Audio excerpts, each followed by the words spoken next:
नमस्कार दोस्तों, स्वागत है आपका हमारे YouTube चैनल एग्ज़ामोफोबिया में। मैं धर्मेंद्र लेके आता हूं आपके लिए यूपीपीसीएस 2023 प्रिलिमिनरी एग्ज़ाम से रिलेटेड क्वेश्चन पेपर। तो इन क्वेश्चन पेपर में हम लोग मॉडल टेस्ट पेपर सॉल्व कर रहे हैं। तो अभी तक हम लोगों ने यूपीपीसीएस के लिए ध्येय आईएएस संस्थान और दृष्टि आईएएस संस्थान और जीएस वर्ल्ड आईएएस संस्थान के पेपरों को सॉल्व किया है। तो ध्येय आईएएस संस्थान के अगर हम पेपरों की बात करें तो हम लोगों ने पेपर संख्या 18 तक सॉल्व कर लिया है। आज हम लोग देखेंगे पेपर संख्या 19 को। ओके मित्रों, तो देखते हैं पेपर संख्या 19।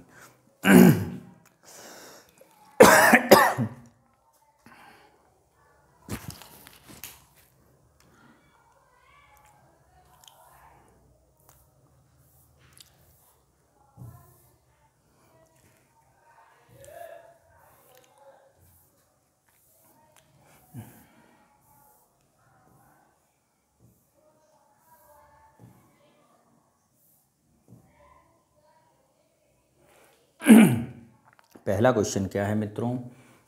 जॉन लॉरेंस द्वारा अपनाई गई कुशल अकर्मण्यता नीति किस देश से संबंध में लागू की गई थी? तो पहला क्वेश्चन जो है वो इतिहास से लिया गया है। कुशल अकर्मण्यता की नीति के बारे में ए भूटान के साथ, बी अफगानिस्तान के साथ, सी नेपाल के साथ या डी तिब्बत के साथ। तो मित्रों, ये नीति अपनाई गई थी अफगानिस्तान के साथ, यानी बी ऑप्शन हमारा क्या है, बिल्कुल सही है। नेक्स्ट क्वेश्चन चलते हैं क्वेश्चन नंबर 2 पर और देखते हैं क्या है। टू कह रहा है कि ब्रिटिश सरकार द्वारा तथा देशी रियासतों के मध्य संबंध निर्धारण हेतु निम्नलिखित में से किस हाईकोर्ट बटलर समिति का गठन किया गया? ऑप्शन ए वर्ष 1925 में, वर्ष 1916 में, वर्ष 1927 में या वर्ष 1930 में। तो ये किया गया है मित्रों वर्ष 1927 में। नेक्स्ट क्वेश्चन नंबर 3 चलते हैं, देखते हैं क्या है क्वेश्चन नंबर 3। 1878 में पारित वर्नाकुलर प्रेस एक्ट के तहत निम्नलिखित में से किस एक समाचार पत्र के विरुद्ध कार्रवाई नहीं की गई थी? Option A Pioneer, option B Som Prakash, option D C Bharat Mihir, option D Dhaka Prakashan. तो मित्रों, ये किसके लिए नहीं की गई थी? तो ये मित्रों पायनियर के लिए नहीं की गई थी, ठीक है, क्योंकि vernacular press act Lord Lytton के कार्यकाल में आया था और इसके अंतर्गत किसी भी न्यूज़ को निकलवाने से पहले आपको क्या करना था, आपको वॉइसरॉय से चेक करानी होती थी, ठीक है। और इसके अलावा ये केवल देसी भाषाओं में प्रकाशित अखबारों के लिए थी, ठीक है। नेक्स्ट चलते हैं क्वेश्चन नंबर 4 पर और देखते हैं 4 क्या कह रहा है। 4 में राजनीतिक धार्मिक आंदोलन हैं और उनके वर्ष हैं, तो उस हिसाब से हमें क्या करना है, इनको मिलाना है। तो ऑप्शन ए पागलपंथी विद्रोह, बहावी विद्रोह और कूका आंदोलन और सन्यासी आंदोलन, ये पता करना है कहाँ पे हैं। तो मित्रों, पागलपंथी विद्रोह हुआ था 1813 से 31 के बीच में, बहावी विद्रोह हुआ था 1820 और 70 के बीच में, कूका आंदोलन 1840 में और सन्यासी आंदोलन 1763 और 1800 के तक चला था। यानी जो ऑप्शन बनता है 1 2 3 4, यानी क्या ऑप्शन बना है? ऑप्शन बना है 1 3 4, 1 2 3 4, यानी बी ऑप्शन हमारा सही होगा। नेक्स्ट क्वेश्चन चलते हैं क्वेश्चन नंबर 5 पर और देखते हैं क्या कह रहा है 5। निम्नलिखित में से कौन सा युग्म सही नहीं है? कौन सा युग्म सही नहीं है? तो यहाँ पे बात करते हैं कि कौन सा युग्म सही नहीं है। दास प्रथा निषेध लॉर्ड एलन बैरो, बिल्कुल सही है। Native marriage act Lord Northbrook, ये भी सही है। शारदा एक्ट लॉर्ड इरविन, ये भी सही है।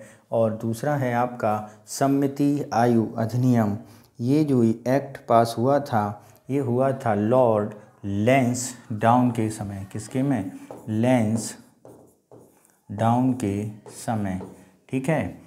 बाकी दास प्रथा लॉर्ड एलनबरो के कार्यकाल में, नेटिव मैरिज एक्ट नॉर्थब्रुक के कार्यकाल में, शारदा एक्ट लॉर्ड इरविन के कार्यकाल में, और सम्मति आयु अधिनियम ये लॉर्ड लैंसडाउन के कार्यकाल में हुआ था। यानी ऑप्शन डी हमारा क्या है, सुमेलित नहीं है। नेक्स्ट चलते हैं क्वेश्चन नंबर 6 पर और देखते हैं 6 क्या कह रहा है।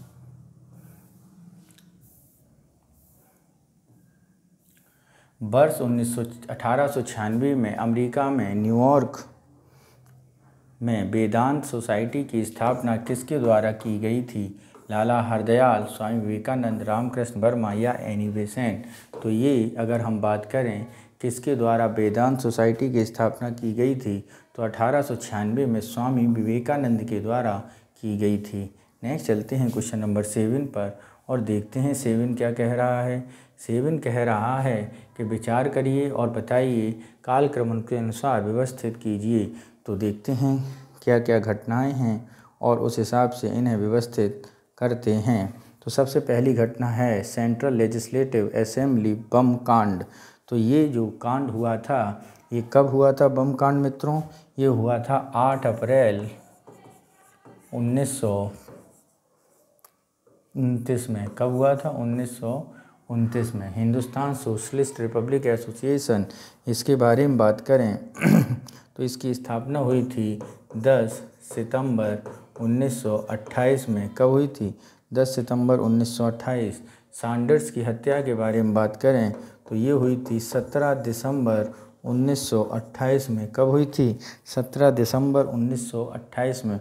चटगांव वाला देखें तो ये हुआ था 18 अप्रैल 1930 में। कब हुआ था? 18 अप्रैल 1930 में। तो सबसे पहली जो घटना घट रही है वो घट रही है कौन सी मित्रों? हिंदुस्तान सोशलिस्ट रिपब्लिक एसोसिएशन यानी 2। इसके बाद की घटना के बारे में बात करें तो सैंडर्स हत्या। इसके बाद की घटना के बारे में बात करें तो है हमारा सेंट्रल हॉल में बम। इसके बाद बात करें तो ये है हमारा चटगांव यानी 4। तो ऑप्शन बना 2 3 1 4। कितना बना? 2 3 1 4। तो यहाँ पर देखते हैं कहाँ है 2 3 1 4। 3 2 4 1 4 3 2 1 3 2 1 4 2 3 1 4 यानी डी ऑप्शन हमारा क्या होगा? सही होगा। नेक्स्ट चलते हैं क्वेश्चन नंबर 8 पर और देखते हैं 8 क्या कह रहा है। नीचे 2 कथन दिए गए हैं जिनमें एक को अभिकथन ए तथा दूसरे को कारण आर कहा गया है। अभिकथन ए 2 सितंबर 1946 को गठित अंतरिम सरकार एक विफल निकाय साबित हुई। क्या हुई? विफल निकाय साबित हुई। मुस्लिम लीग के असहयोग एवं विरोधी दृष्टिकोण इसका प्रमुख कारण था। तो इंटरिम गवर्नमेंट के संबंध में ये दोनों बातें एक दूसरे की पूरक हैं।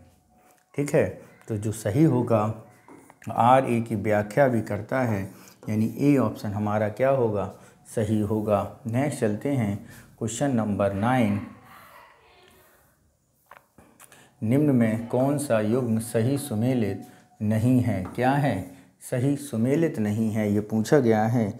निम्न में कौन सा युग्म सही सुमेलित नहीं है? तो बात करते हैं कौन सा सही सुमेलित। ठीक है, तो सबसे पहले बरेली खान बहादुर खान ये सही सुमेलित है। इलाहाबाद लियाकत अली ये भी सही सुमेलित है। असम प्याली बरुआ ये भी सही सुमेलित है। फैजाबाद अजीमुल्ला, तो मित्रों ये अजीमुल्ला सही सुमेलित नहीं है क्योंकि इसका विद्रोह का नेतृत्व किया था मोहम्मद मौलवी अहमद उल्लाह ने। किसने किया था? मौलवी अहमद उल्लाह द्वारा फैजाबाद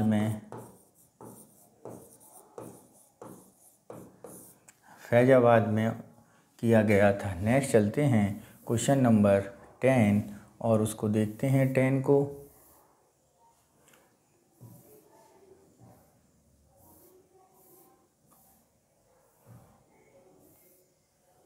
निम्नलिखित कथनों में से कौन सा एक व्यक्तिगत सत्याग्रह के संबंध में सत्य नहीं है?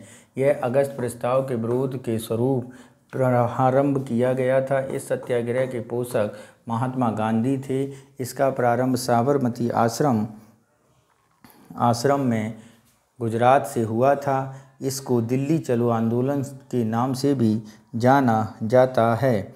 ठीक है, तो बात अगर करते हैं ये अगस्त प्रस्ताव के संबंध में था, ये बात बिल्कुल सही है। सत्याग्रह के पोषक महात्मा गांधी द्वारा शुरू किया गया था, ये भी सही है, लेकिन इसका प्रारंभ साबरमती आश्रम से नहीं, इसका प्रारंभ हुआ था पवनार आश्रम से। पवनार आश्रम महाराष्ट्र से हुआ था। ठीक है, तो कौन सा कथन सही सुमेलित नहीं है? सी सही सुमेलित नहीं है।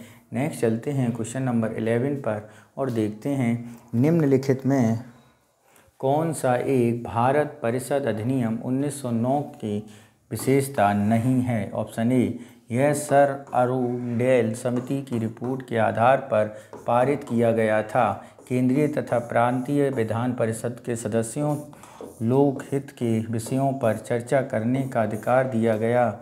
बजट पर अनुपूरक प्रश्न पूछने का अधिकार प्रदान किया गया।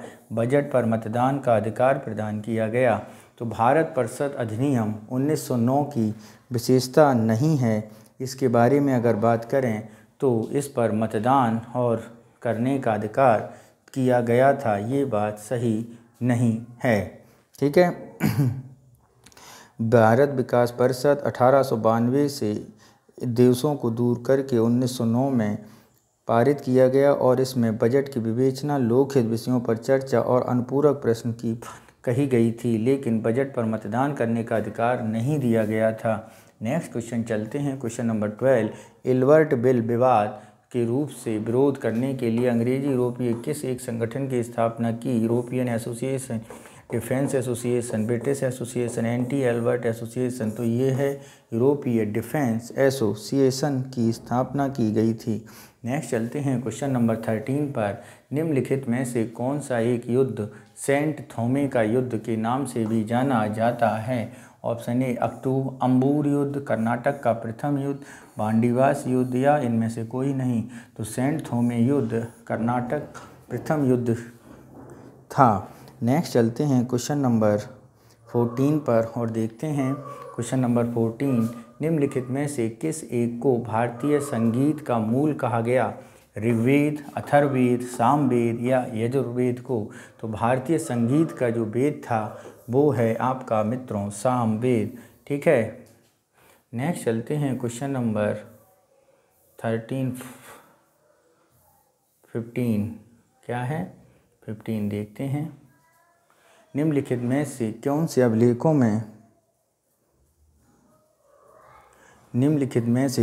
अभिलेखों में से किसी एक का संबंध के शासक विजय सेन से है? तो ऑप्शन ए, भीतरी अभिलेख, देवपाड़ा अभिलेख, ग्वालियर अभिलेख या नासिक अभिलेख। तो यहाँ पर देवपाड़ा अभिलेख जो है वो बंगाल के शासक विजय सेन से संबंधित है। किससे मित्रों?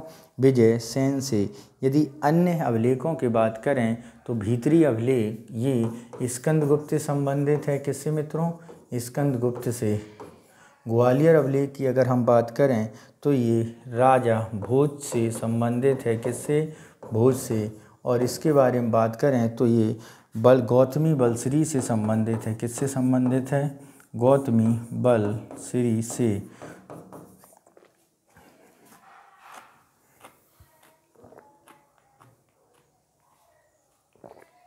क्वेश्चन नंबर 16 देखते हैं, क्या कह रहा है 16। Indian league east India association Poona Sarvajanik Sabha उपरोक्त में से उनके कालक्रम अनुसार स्थापित करना है।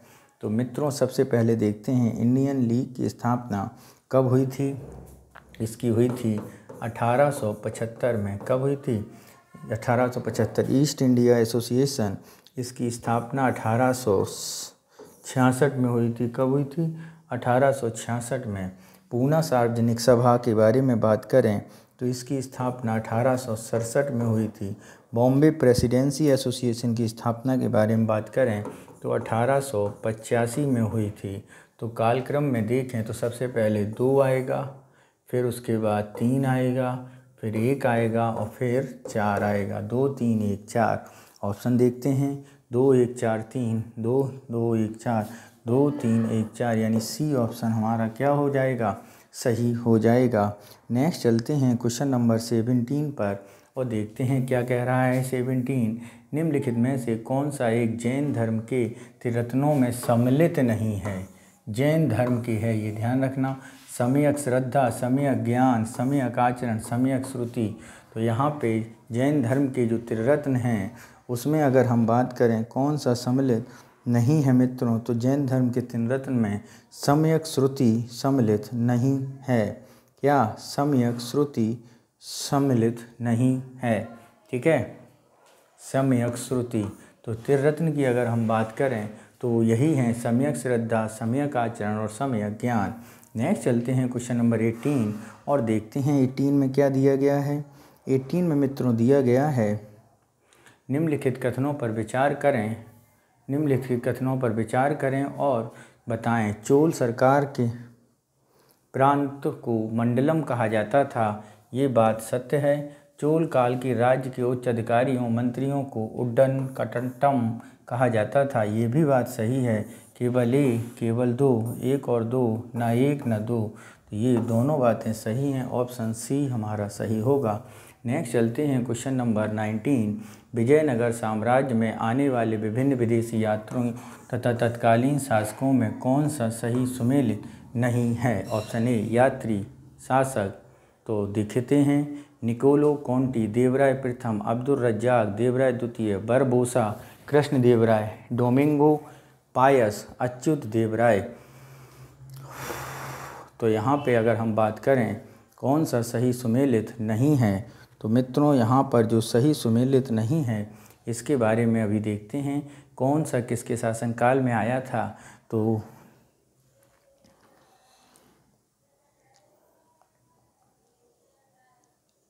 ठीक है देखते हैं। निकोलस कॉन्टी देवराय के प्रथम के काल में आया था, अब्दुल रज्जाक देवराय द्वितीय के काल में आया था, बारबोसा कृष्ण देवराय के काल में आया था, जबकि डोमिंगो पायरस ये भी कृष्ण देवराय के ही काल में आया था और ये पुर्तगाली यात्री था। कौन सा यात्री? पुर्तगाली, यानी डी सुमेलित नहीं है। नेक्स्ट चलते हैं क्वेश्चन नंबर 20 पर और देखते हैं 20 क्या कह रहा है।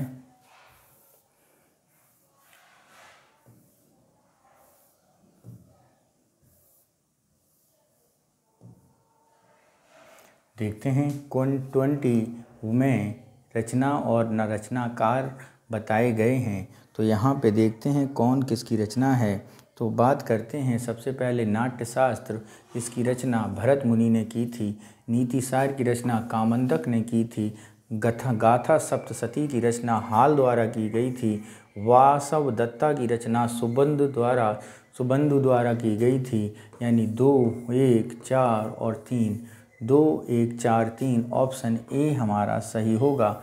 नेक्स्ट चलते हैं क्वेश्चन नंबर 21 और देखते हैं क्या कह रहा है 21। निम्नलिखित में से कौन सा एक सही सुमेलित नहीं है। अभिलेख हैं, स्तंभलेख हैं और शासक हैं। बिलसाड स्तंभलेख कुमारगुप्त, प्रयाग प्रशस्ति अभिलेख समुद्रगुप्त, मंदसौर अभिलेख चंद्रगुप्त द्वितीय, अरेरण अभिलेख बुद्धगुप्त। तो यहाँ पे यदि हम बात करेंगे स्तंभ या अभिलेख के बारे में, तो यहाँ पर बिलसठ स्तंभलेख कौन सा सही सुमेलित नहीं है ये बताना है मित्रों। तो अगर हम बताएं तो बिलसठ स्तंभलेख कुमारगुप्त ये सही सुमेलित है। ठीक है, प्रयाग प्रशस्ति पत्र समुद्रगुप्त द्वारा ही है। मंदसौर अभिलेख के बारे में अगर हम बात करें तो इसके शासन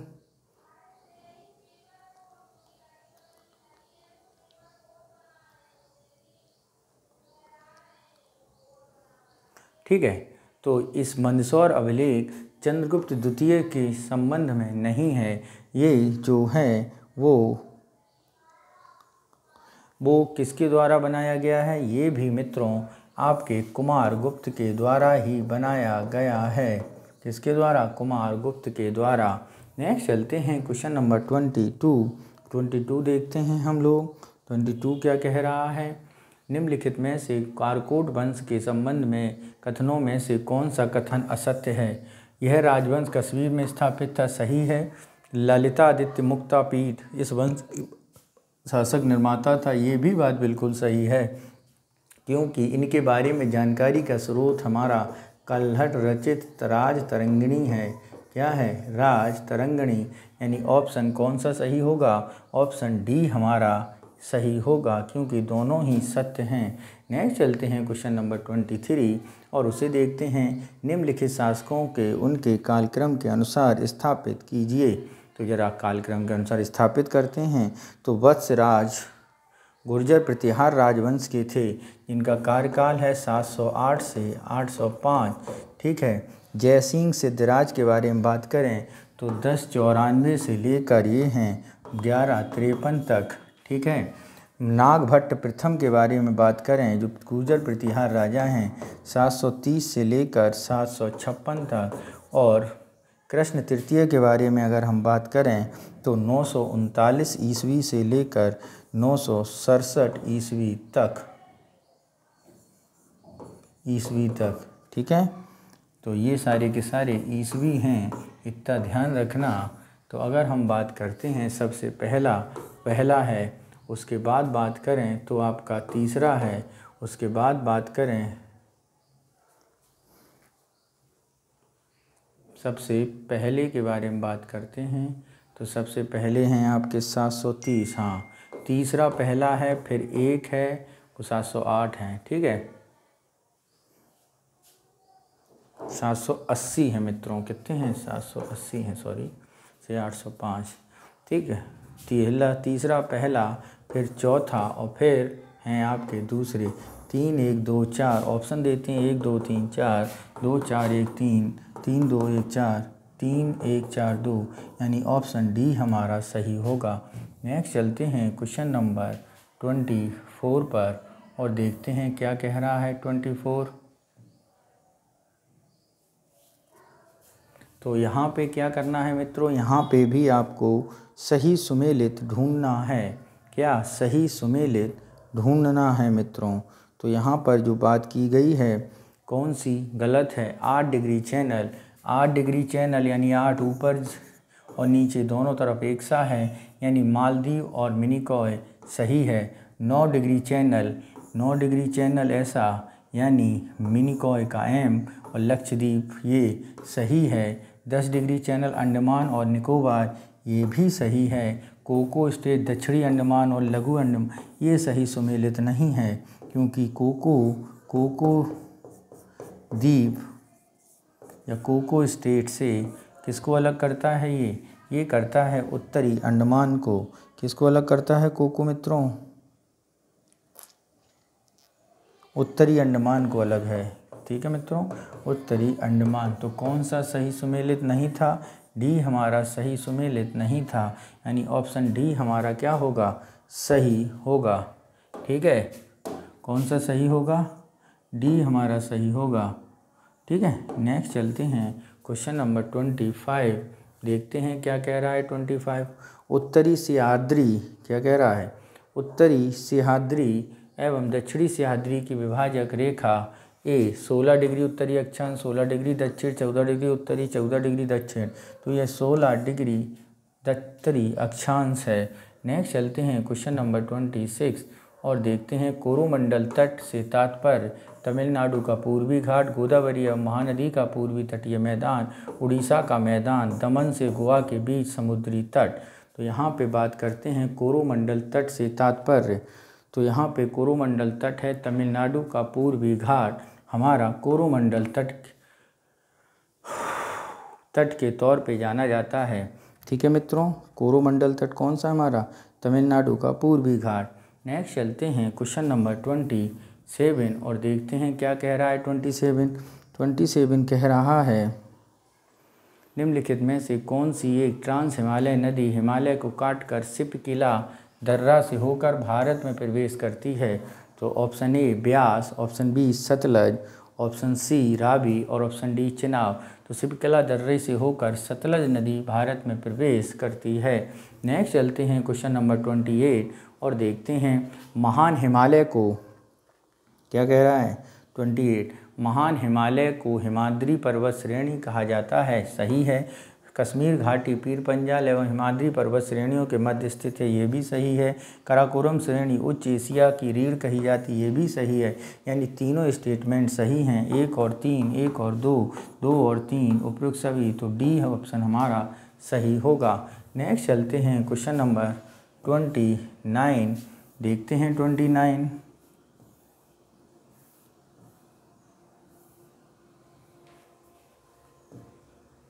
सूची 1 को सूची 2 से मिलाना है। ठीक है मित्रों, सूची 1 को सूची 2 से मिलाना है। तो ख्वाजा मोइनुद्दीन चिश्ती जो थे वो चिश्ती संप्रदाय के जनक जाने जाते हैं। शेख अहमद सरहिंदी के बारे में बात करें तो वो नक्शबंदिया के तौर पे जाने जाते हैं। दारा सिकोह के बारे में अगर हम बात करें तो मित्रों दारा सिकोह जो हैं वो किसके तौर पे जाने जाते हैं? दारा सिकोह कादरिया संप्रदाय से रिलेटेड हैं, जबकि शेख शहाबुद्दीन सुहरावर्दी से संबंधित हैं। तो ऑप्शन में कौन सा सही मिल रहा है, इसे देखते हैं मित्रों। तो ऑप्शन में है आपका 3, 4, 2, 1, यानी कौन सा ऑप्शन सही हो रहा है 3, 4, 2, 1 से? आपका ऑप्शन ए सही हो रहा है 3, 4, 2, 1 से। नेक्स्ट चलते हैं क्वेश्चन नंबर 30 पर। ठीक है मित्रों, 30 देखते हैं। निम्नलिखित गुप्त सिख गुरुओं में कौन सा एक निफकवाद के संस्थापक हैं? गुरु अंगद, गुरु नानक, गुरु गोविंद सिंह या गुरु हरिराम? तो निफकवाद के संपादक के तौर पे, संस्थापक के तौर पे जाने जाते हैं मित्रों कौन? गुरु नानक। कौन जाना जाता है मित्रों? गुरु नानक जाना जाता है दोस्तों। नेक्स्ट चलते हैं क्वेश्चन नंबर 31 पर, देखते हैं क्या है 31 क्या कह रहा है, ज़रा उसे ध्यान से देखते हैं। कर्क रेखा का आधार माना जाए तो यह भारतीय जलवायु को किन 2 प्रमुख कटिबंधों में विभाजित करती है? ध्रुवीय उपोष्ण, उष्ण उपोष्ण, उष्ण तथा शीतोष्ण, उपोष्ण और शीतोष्ण। तो मित्रों ये करती है उष्ण और उपोष्ण से बांटती है। नेक्स्ट चलते हैं क्वेश्चन नंबर 32 और इसे देखते हैं। मध्य भारत में स्थित निम्नलिखित पहाड़ियों में कौन सी ये सबसे पूर्व में स्थित है? ए छोटा नागपुर, बी मेकाल, सी महादेव या डी सतपुड़ा? तो मध्य भारत में स्थित निम्नलिखित पहाड़ियों में कौन सी सबसे पूर्व में स्थित है? तो वो है मित्रों आपकी छोटा नागपुर की पहाड़ी। ठीक है मित्रों, नेक्स्ट चलते हैं क्वेश्चन नंबर 33 के पास। इस पर 33 निम्नलिखित में से किस एक को लौटता हुआ मानसून कहा जाता है? दक्षिण पश्चिम मानसून, उत्तर पूर्वी मानसून, पश्चिमी विक्षोभ या दक्षिण पूर्वी मानसून? तो मित्रों लौटता हुआ मानसून जिसे कहा जाता है वो है हमारा उत्तर पूर्वी मानसून। कौन सा है? उत्तर पूर्वी मानसून। नेक्स्ट चलते हैं क्वेश्चन नंबर 34 और देखते हैं 34 क्या कह रहा है मित्रों। 34 आपका कारण और अभिकथन के तौर पे जाना जा रहा है, ज़रा उसे समझते हैं। काली मिट्टी कपास की खेती हेतु उपयुक्त होती है, सही है। यह मिट्टी भीगने पर ठोस चिपचिपी हो जाती, ये भी सही है, लेकिन ए की व्याख्या नहीं कर रही है, अतः दोनों सही आर ए की व्याख्या नहीं, दोनों सही आर ए की व्याख्या नहीं करता, यानी बी ऑप्शन हमारा क्या होगा? सही होगा। नेक्स्ट चलते हैं क्वेश्चन नंबर 35।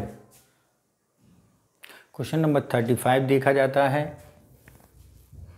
35 क्या कह रहा है? देश में 90% से अधिक कोयला भंडार के उत्पादन में स्थान किसका है? ऑप्शन ए विंध्य शैलक्रमों का, धारवाड़ शैलक्रमों का, गोंडवाना शैलक्रमों का या टर्सरी शैलक्रमों का? तो ये मित्रों है गोंडवाना शैलक्रमों का 90%। नेक्स्ट चलते हैं क्वेश्चन नंबर 36 और उसको समझते हैं। 36 क्या कह रहा है? निम्नलिखित में से कौन से सत्य कथन हैं उनका चयन करिए। अम्लीय मिट्टी चाय के बागानों के लिए उपयुक्त है, सही बात है। सामान्य फसलों में उगने वाली मिट्टी का पीएच मान 8 से अधिक होना चाहिए, बिल्कुल गलत। ये मिट्टी अधिक होगी तो उपजाऊ नहीं होगी। जिप्सम का प्रयोग करके मिट्टी की लवणता एवं क्षारीयता समाप्त की जाती है, ये भी बात बिल्कुल सही है। यानी 1 और 3 सही हैं। तो जो हमारे 1 और 3 कहाँ मिलेंगे? 1 और 2, 2 और 3, 1 और 3, यानी सी ऑप्शन हमारा क्या है? सही होगा। नेक्स्ट चलते हैं क्वेश्चन नंबर 37 पर, देखते हैं 37 क्या कह रहा है। निम्न रामपुर जल विद्युत परियोजना किस नदी पर स्थित है? चेनाब, सतलज, रामगंगा या यमुना? तो रामपुर जल विद्युत परियोजना जो है मित्रों वो हमारी किस पर स्थित है? वो हमारी रामगंगा पर स्थित है। किस पर स्थित है मित्रों? रामगंगा पर स्थित है। सॉरी, रामगंगा पे नहीं मित्रों, वो हमारी सतलज पर स्थित है। किस पर स्थित है मित्रों? सतलज पर स्थित है।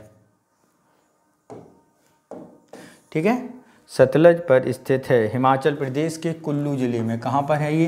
हिमाचल प्रदेश के कुल्लू जिले में। नेक्स्ट चलते हैं क्वेश्चन नंबर 38 पर और देखते हैं 38 क्या कह रहा है मित्रों। 38 के बारे में समझते हैं हम लोग। 38 ये रहा। 38 क्या कह रहा है? निम्नलिखित में से कौन सा सही सुमेलित नहीं है? बिष्ट दोआब ब्यास और सतलज के मध्य, बारी दोआब रावी और ब्यास के मध्य, रचना दोआब रावी और चेनाब के मध्य, और चाज द्वार चेनाब और सतलज। तो मित्रों चाज जो है वो चेनाब और झेलम के बीच स्थित है। किसके बीच? चेनाब और झेलम के बीच स्थित है। ठीक है, तो ऑप्शन डी हमारा सही सुमेलित नहीं है। नेक्स्ट चलते हैं क्वेश्चन नंबर 39 और देखते हैं क्या है 39 में। सूची 1 और सूची 2 को मिलाना है और देखना है कौन सा सही सुमेलित है। बरकाना की अगर हम बात करें तो मित्रों ये है कर्नाटक में स्थित। पलानी की अगर हम बात करें तो यह है आपका हिमाचल प्रदेश में। चचाई की बात करें तो मित्रों चचाई है आपका मध्य प्रदेश में। खंडादर की बात करें तो ये है आपका उड़ीसा में। कहाँ पर है? उड़ीसा में। तो ऑप्शन मिलाएं तो 4 3 2 1 4 3 2 1 4 2 3 1 1 2 3 4 4 3 2 1 4 3 2 1 यानी ऑप्शन सी हमारा सही होगा। नेक्स्ट चलते हैं क्वेश्चन नंबर 40 पर, देखते हैं प्रसिद्ध क्वांटो का मैदान अवस्थित है। किसका मैदान मित्रों? प्रसिद्ध क्वांटो का मैदान अवस्थित है हैक्टो द्वीप पर, होन्शो द्वीप पर, या शिकागो द्वीप पर, या क्यूशो द्वीप पर? तो जापान के होन्शो द्वीप पर प्रसिद्ध क्वांटो मैदान स्थित है। ठीक है मित्रों, और ये सबसे बड़ा मैदान है होन्शो द्वीप का। नेक्स्ट चलते हैं क्वेश्चन नंबर 41, देखते हैं क्या है। 41 कह रहा है इंडोनेशिया में सर्वाधिक जनघनत्व वाला द्वीप सुमात्रा, बोर्निया, जावा या बाली? तो वो है मित्रों आपका जावा सबसे जनघनत्व वाला द्वीप। नेक्स्ट चलते हैं क्वेश्चन नंबर 42 और उसको समझते हैं। निम्नलिखित में से कौन सही सुमेलित नहीं है? ऑप्शन ए बेका घाटी सेब उत्पाद, बरगन पहाड़ी तेल क्षेत्र, किंता केलांग घाटी जस्ता, कायनी पठार टिन। तो यहाँ पर हम बात करते हैं कौन सा सही सुमेलित नहीं है। तो मित्रों यहाँ पर बेका घाटी लेबनान, ठीक है, बेका घाटी लेबनान क्षेत्र में है और ये सेब उत्पादन के लिए ही जानी जाती है। ठीक है, बरगन घाट पहाड़ी के बारे में बात करें तो ये कुवैत में है और तेल क्षेत्र के लिए प्रसिद्ध है। अगर इसकी बात करें तो ये लेबनान में है मित्रों, ये कुवैत में है मित्रों, और किंता केलान घाटी ये जस्ते के लिए नहीं जानी जाती, ये टिन उत्पादन के लिए जानी जाती है। किसके लिए मित्रों? टिन उत्पादन के लिए। और है कहाँ पर? ये मलेशिया में है। कहाँ पर है मित्रों? मलेशिया में है। और कैनी का पठार ये भी टिन के लिए जाना जाता है, जो म्यांमार में है। कहाँ पे है? म्यांमार में। तो ऑप्शन नंबर कौन सा सही नहीं है? सी हमारा सही नहीं है। नेक्स्ट चलते हैं क्वेश्चन नंबर 43 पर और देखते हैं 43 क्या कह रहा है हमारा।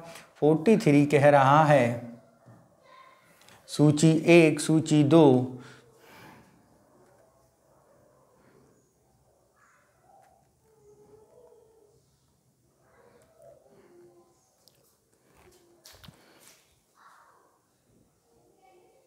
देखते हैं क्या है 43। फियर तट कहाँ पर है मित्रों? फियर तट नॉर्वे के तट को कहा जाता है। रिया तट के बारे में बात करें, रिया तट कौन सा है? भारत के पश्चिमी तट के उत्तरी भाग को रिया तट कहा जाता है। ठीक है, निर्गत समुद्र तट गुजरात का काठियावाड़ा है। हैफा तट यूरोप का बाल्टिक सागर है, बाल्टिक तट है। तो तो यहाँ पर यदि हम देखें तो क्या बन रहा है 4 2 3 1, यानी 4 2 3 1 3 4 1 2 4 2 3। बी ऑप्शन हमारा क्या हो जाएगा, सही हो जाएगा। नेक्स्ट चलते हैं क्वेश्चन नंबर 44 और देखते हैं 44 क्या कह रहा है। निम्नलिखित में किस प्रकार के ज्वालामुखी का प्लेट विवर्तनिक द्वारा स्पष्टीकरण नहीं किया जा सकता। ए कोटोपैक्सी ज्वालामुखी, स्टॉर्म वैली मुखी, हैकेला ज्वालामुखी या ड्रैकन्स वर्ग पर्वत ज्वालामुखी। तो यहाँ पर बात करें कौन सा ज्वालामुखी प्लेट विवर्तनिक द्वारा स्पष्टीकरण नहीं किया जा सकता, वो है ड्रैकन्स वर्ग पर्वत के ज्वालामुखी का। नेक्स्ट चलते हैं क्वेश्चन नंबर 45 को देखते हैं। गोंडवाना क्रम की चट्टानों का निर्माण किस काल में, जुरैसिक, कार्बोनिफेरस, आर्कियन या क्रिटेशियस। तो गोंडवाना क्रम की चट्टानों का विकास कार्बोनिफेरस काल में हुआ है। नेक्स्ट चलते हैं क्वेश्चन नंबर 46 पर और देखते हैं 46 क्या कह रहा है। सूची 1 को सूची 2 से सुमेलित करना है। ठीक है, देखते हैं। हिंडाल्को रिहंद परियोजना पर स्थित है। ठीक है, मालको की अगर हम बात करें, हिंडाल्को हो गया। नेक्स्ट है हमारा मालको, वो मेट्टूर परियोजना है। बाल्को की बात करें तो ये आपकी कोरबा है और नाल्को अंगुलताप परियोजना है। यानी 4 1 2 3, 4 1 2 3 ऑप्शन देखते हैं, 4 1 2 3, यानी ए ऑप्शन हमारा सही होगा। नेक्स्ट है हमारा क्वेश्चन नंबर 47 पर देखते हैं 47 क्या कह रहा है। 47 देखते हैं मित्रों हम लोग। 47 देखते हैं। भारतीय संविधान का निम्नलिखित में से कौन सा भाग, भारतीय संविधान का निम्नलिखित में से कौन सा भाग एवं अनुच्छेद नागरिकता से संबंधित है। भाग 1 अनुच्छेद 3 8, भाग 2 अनुच्छेद 5 11, भाग 2 अनुच्छेद 4 11, भाग 1 अनुच्छेद 5 11। तो मित्रों ये है भाग 2 अनुच्छेद 5 से 11 तक। नेक्स्ट चलते हैं, क्वेश्चन नंबर है हमारा 48 क्या कह रहा है, इसे समझते हैं। 48 कह रहा है निम्नलिखित में कौन सा सत्य है। क्या है, सत्य पूछ रहा है। मौलिक कर्तव्य को संविधान का अंग स्वर्ण सिंह समिति के सिफारिश के आधार पर बनाया गया, सही है। रिट अधिकारिता द्वारा उन्हें परिवर्तनीय कराया जा सकता है। ये बात क्या है, ये बात तो गलत है। क्या है मित्रों, ये बात गलत है। ये केवल भारत के नागरिकों के लिए हैं, ये तो बात सही है। तो यहाँ पर यदि हम ऑप्शन देखें 1 और 3 हमारे सही हैं। सत्य पूछा है तो ए में 1 और 3 हैं। नेक्स्ट चलते हैं क्वेश्चन नंबर 49। आंतरिक आपातकाल की घोषणा की जाती है युद्ध के आधार, बाह्य आक्रमण, सशस्त्र विद्रोह, उपयुक्त सभी के आधार पर। तो आंतरिक आपातकाल की घोषणा सशस्त्र विद्रोह के आधार पर की जाती है, यानी ऑप्शन सी हमारा सही होगा। नेक्स्ट चलते हैं क्वेश्चन नंबर 50 पर। जब राष्ट्रपति द्वारा किसी विधेयक को ना ही सहमति प्रदान की जाती है, ना ही अस्वीकृति दी जाती है, ना ही लौटाया जाता है, परंतु अनिश्चित काल के लिए विधेयक को लंबित कर दिया जाता है, तो ये राष्ट्रपति की किस प्रकार की वीटो है। निलंबनकारी, पॉकेट, अत्यांतिक या विशोषित। तो ये मित्रों हैं राष्ट्रपति का पॉकेट वीटो। क्वेश्चन नंबर 51 देखते हैं। राज्यसभा संसद को केंद्र व राज्य दोनों की नई अखिल भारतीय सेवा का सृजन करने हेतु का अधिकार देता है, किस उल्लेख में है। अनुच्छेद 312, 311, 250 या 315। तो ये है आर्टिकल 312 में। नेक्स्ट चलते हैं क्वेश्चन नंबर है हमारा 52। देखते हैं 52 क्या कह रहा है। निम्नलिखित में से कौन सही सुमेलित है। तो कौन सी सही सुमेलित है ये बताना है मित्रों। तो देखते हैं कौन सा सही सुमेलित है। तो पहला है ऑप्शन हमारा शिव समुद्र प्रपात। तो मित्रों शिव समुद्र प्रपात चंबल नदी पे नहीं, ये किस पर है, कावेरी नदी पर है। किस पर है मित्रों, कावेरी नदी पर। धुआंधार प्रपात की बारे में बात करें तो धुआंधार जलप्रपात जबलपुर में नर्मदा नदी पर स्थित है। ठीक है। जोग प्रपात की बात करें तो जोग प्रपात मित्रों हमारा शरावती नदी पर है। किस पर है? शरावती नदी पर है। ठीक है। गोका प्रपात के बारे में बात करें तो ये घटप्रभा नदी पर है, यानी ऑप्शन कौन सा हमारा सही होगा? ऑप्शन हमारा डी ही सही होगा। नेक्स्ट चलते हैं क्वेश्चन नंबर 53 और अभिकथन और उसका कारण देखते हैं। तो देखें क्या है अभिकथन और कारण। तो ऑप्शन ए देखते हैं। अभिकथन, प्रधानमंत्री का कार्यकाल निश्चित नहीं होता है। निश्चित नहीं है। क्या? प्रधानमंत्री का कार्यकाल निश्चित नहीं है। राष्ट्रपति किसी भी समय प्रधानमंत्री को उसके पद से हटा सकता है। तो यहाँ पर यदि हम बात करें तो राष्ट्रपति किसी भी समय प्रधानमंत्री को उसके पद पर हटा सकता है। तो यदि राष्ट्रपति तब हटाएगा जब प्रधानमंत्री का संसद में, लोकसभा में बहुमत ना हो। ठीक है। तो ये कथन आपका दूसरा गलत है, जबकि पहला सही है, क्योंकि प्रधानमंत्री का कार्यकाल निश्चित इसलिए नहीं है क्योंकि वो राष्ट्रपति के सरसात पर्यंत रहता है। ठीक है। तो ऑप्शन सी हमारा सही होगा। ये सही परंतु आर गलत। नेक्स्ट चलते हैं क्वेश्चन नंबर 54, देखते हैं क्या है। जब लोकसभा विघटित होती है तब क्या? जब लोकसभा विघटित होती है तब लोकसभा अध्यक्ष का पद त्याग कर देता है। लोकसभा अध्यक्ष अपना पद त्याग नहीं करता। लोकसभा अध्यक्ष नई लोकसभा की बैठक तक पद धारण करता है। तो यहाँ पर बात करते हैं ऑप्शन नंबर 54 का बी और सी हमारे दोनों सही हैं, यानी डी ऑप्शन सही होगा। ठीक है। नेक्स्ट चलते हैं क्वेश्चन नंबर 55, देखते हैं क्या है। संविधान में वर्णित निम्नलिखित प्रावधानों में कौन सा एक दक्षिण अफ्रीका के संविधान से लिया गया है?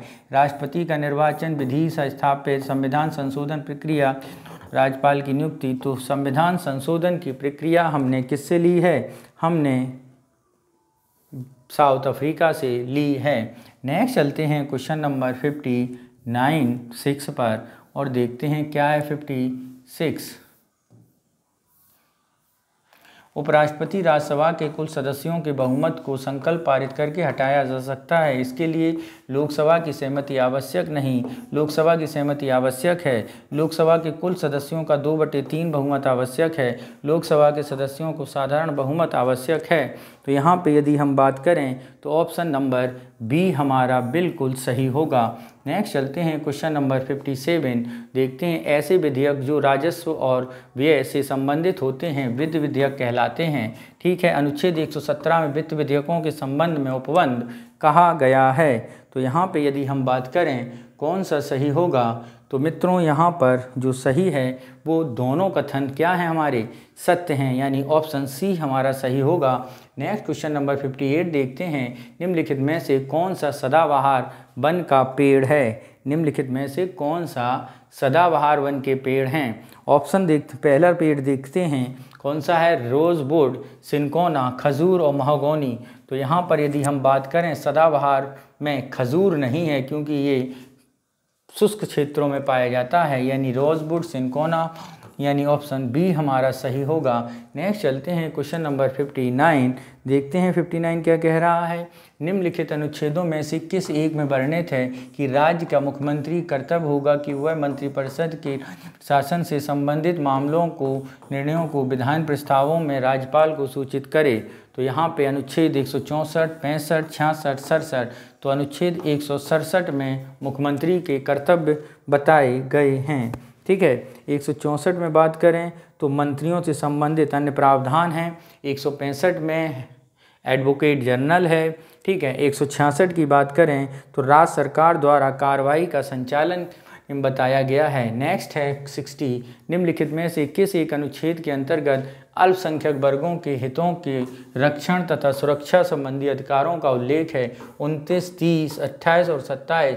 तो अल्पसंख्यकों वर्गों के हितों से संबंधित जो बात की गई है वो है आर्टिकल 29 में संरक्षण और संबंधी। ठीक है मित्रों। आर्टिकल अगर हम 28 के बारे में बात करें तो ये है शिक्षण संस्थाओं में धार्मिक शिक्षा और धार्मिक उपासना में उपस्थित होने का अधिकार। 30 की बात करें तो शिक्षण संस्थाओं की स्थापना और उसके प्रशासन संबंधी। और 27 की बात करें तो किसी विशिष्ट धर्म की अभिवृद्धि हेतु समुदाय के बारे में स्वतंत्रता प्राप्त की गई है। नेक्स्ट चलते हैं क्वेश्चन नंबर 61 और देखते हैं 61 क्या कह रहा है। सरपंच, ग्राम पंचायत, मेयर, नगर निगम, काउंसलर, वार्ड। तो आपको बताना है इनमें से कौन सी संस्था सही है, युग्मों में सही सुमेलित है, ये बताना है। तो कार्यकारी अधिकारी और संस्था के बारे में बताया गया है। तो 1 और 3, 1 और 2, 1 और 3, 2 और 3 या सभी। तो मित्रों यहाँ पे सभी सही सुमेलित हैं। ठीक है, नेक्स्ट चलते हैं क्वेश्चन नंबर 62 और देखते हैं कौन सा प्रावधान सही है। तो यहाँ पे बताए गए हैं कुछ अनुच्छेद और उसके संबंधित प्रावधान। तो देखना है कि कौन से प्रावधान इसके सही हैं। अनुच्छेद 243 का ग्राम सभा सही है, 243 का पंचायतों गठन सही है, गा पंचायतों की संरचना सही है, घा जाति जनजाति स्थानों का आरक्षण ये भी सही है। तो ऑप्शन में कौन सा सही सुमेलित है, तो सभी सही हैं, यानी ऑप्शन डी हमारा सही होगा।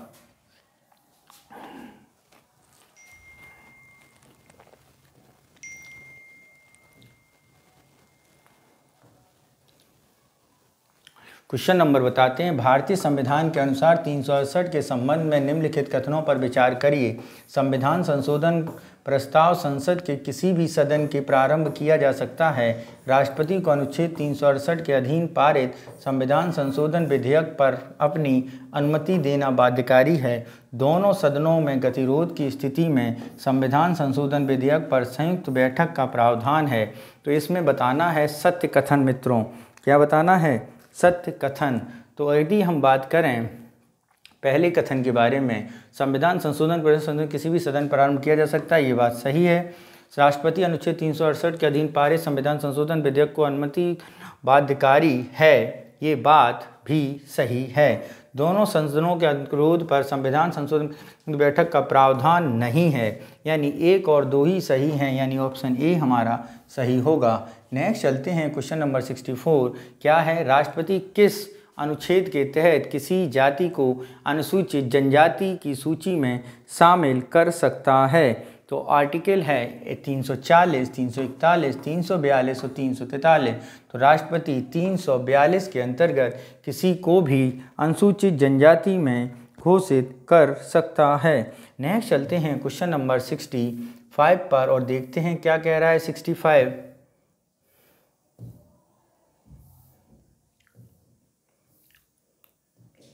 अनुच्छेद 227 में वर्णित उच्च न्यायालय की अधीनस्थ न्यायालयों के अधीक्षण की शक्ति किस वाद में अनुल्लंघनीय मौलिक ढांचा घोषित किया है? तो देखते हैं कौन सा ढांचा मौलिक घोषित किया है। तो वो ढांचा है मिनर्वा मिल्सवाद, इंदिरा साहनी, केशवानंद और बुम्बई देवाद।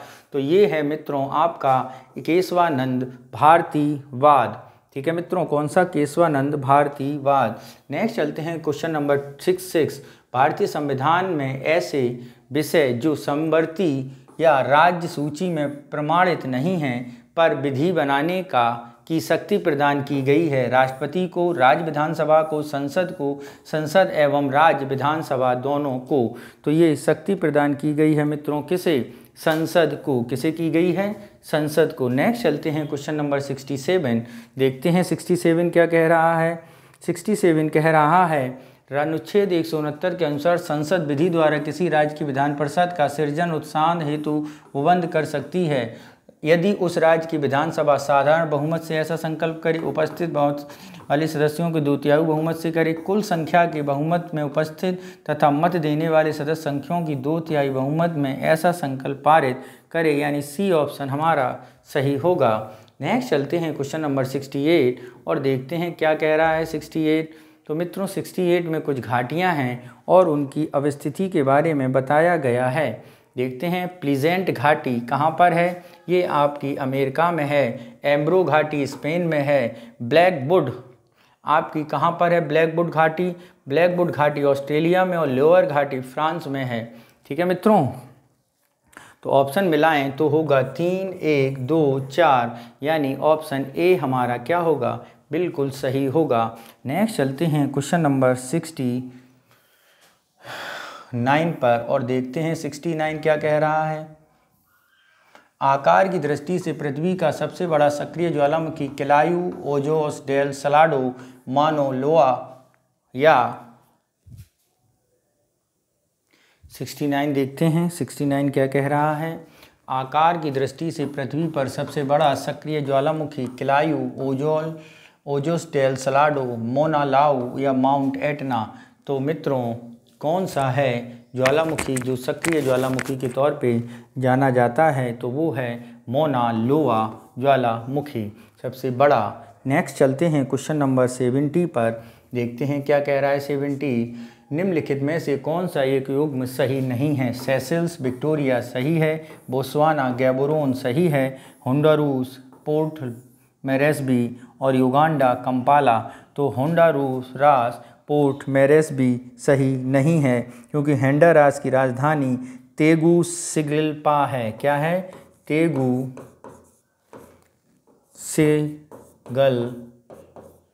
क्या है? तेगुसिगल्पा।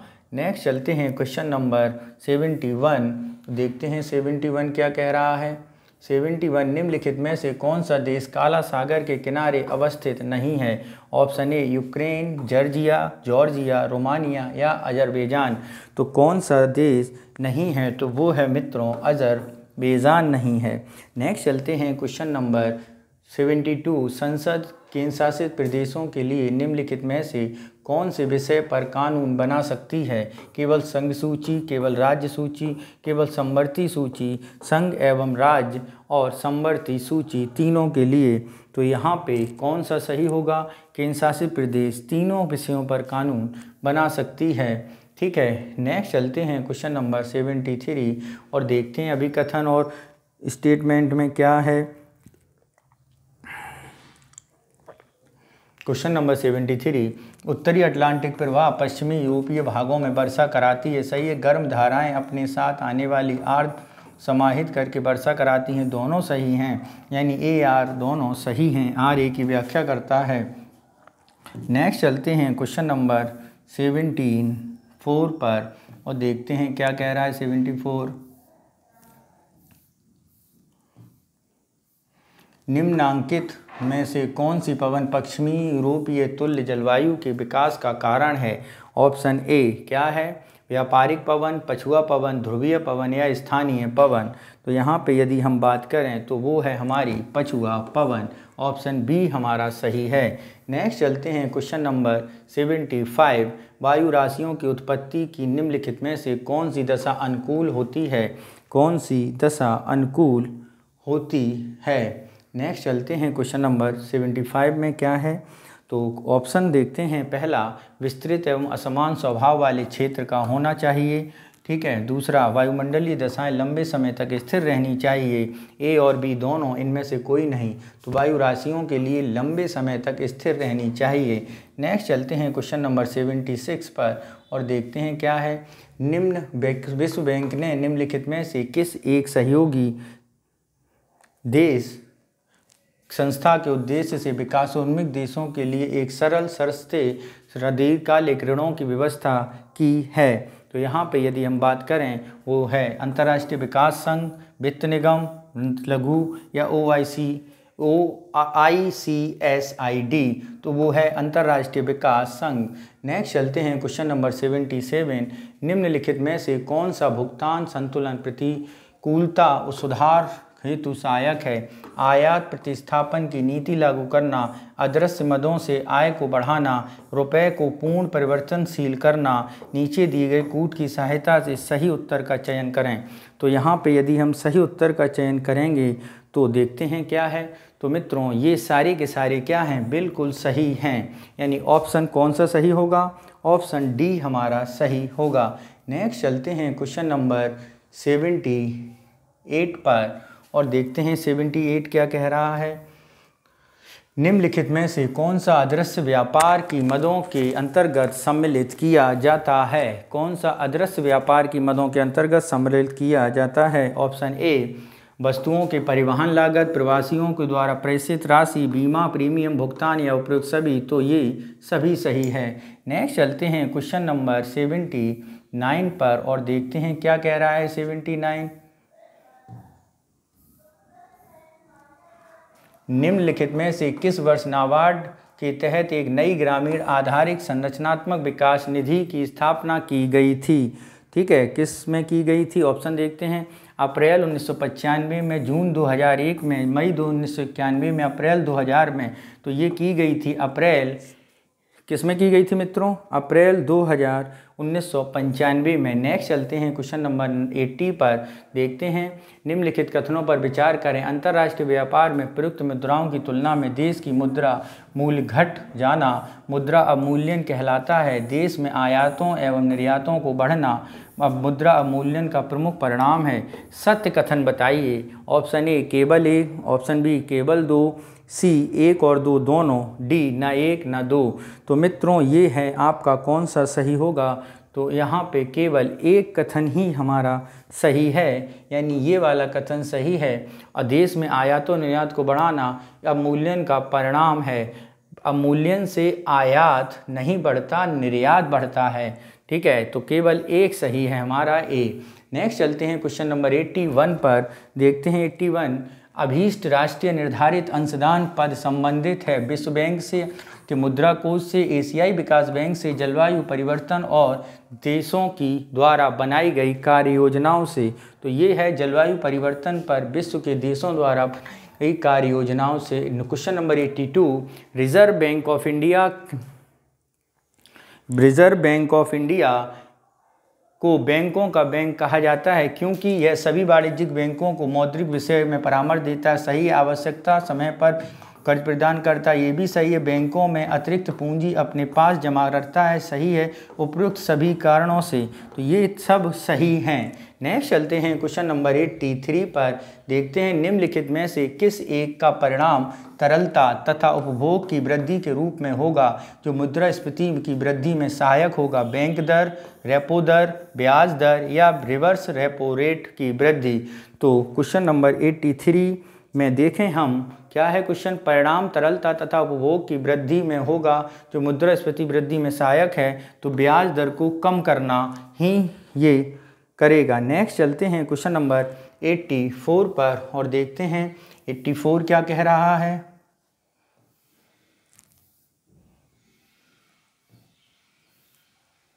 निम्नलिखित में कौन सा FMCG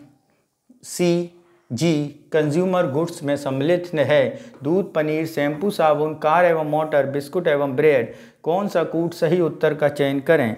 तो यहाँ पे सही उत्तर के बारे में देखते हैं। तो ऑप्शन ए 1 2 3 2 3 4 1 2 3 4 1 2 3 4। तो यहाँ पे यदि हम बात करते हैं फास्ट मूविंग कंज्यूमर गुड्स के तौर पर, तो फास्ट मूविंग कंज्यूमर गुड्स हैं हमारे कौन कौन से? दूध एवं पनीर जो जल्दी कंज्यूम और ख़राब हो सकते हैं, शैम्पू और बिस्कुट और ब्रेड, यानी 1 2 4। ठीक है, नेक्स्ट चलते हैं क्वेश्चन नंबर 85। कृषि लागत एवं मूल्य आयोग द्वारा निम्नलिखित में से कौन की फसल के लिए न्यूनतम समर्थन मूल्य नहीं बल्कि उचित लाभ मूल्य जारी किया जाता है? ए गन्ना, सरसों, चावल और गेहूं। तो ये मित्रों कौन सा सही होगा? तो ये सही होगा आपका गन्ना। नेक्स्ट चलते हैं क्वेश्चन नंबर 86। नाइट्रोजन एक आवश्यक अवयव नहीं है? आरएनए का, डीएनए का, कार्बोहाइड्रेट का, क्लोरोफिल का। तो नाइट्रोजन एक आवश्यक अवयव नहीं है, इसके बारे में बात करें तो ये है आपके कार्बोहाइड्रेट का। नेक्स्ट चलते हैं क्वेश्चन नंबर 87 पर और देखते हैं 87। अभिकथन विटामिन प्रतिदिन भोजन से ग्रहण करना आवश्यक होता है, शरीर में विटामिन का संचय बहुत कम होता है। नीचे दिए गए कूट का सही उत्तर का चयन कीजिए। ए तथा आर दोनों सही हैं। आर ए का सही व्याख्या करता है। ए तथा आर दोनों सही हैं किंतु आर ए की सही व्याख्या नहीं करता। ए सही परंतु आर गलत, ए गलत परंतु आर सही। तो यहाँ पे यदि हम बात करते हैं, क्या कह रहा है? शरीर में विटामिन का संचय बहुत कम होता है। ठीक है, विटामिन प्रतिदिन भोजन से ग्रहण करना आवश्यक होता है। तो ये दोनों कथन सही हैं, यानी ए ऑप्शन हमारा सही होगा। नेक्स्ट चलते हैं क्वेश्चन नंबर 88 पर और देखते हैं 88 क्या कह रहा है।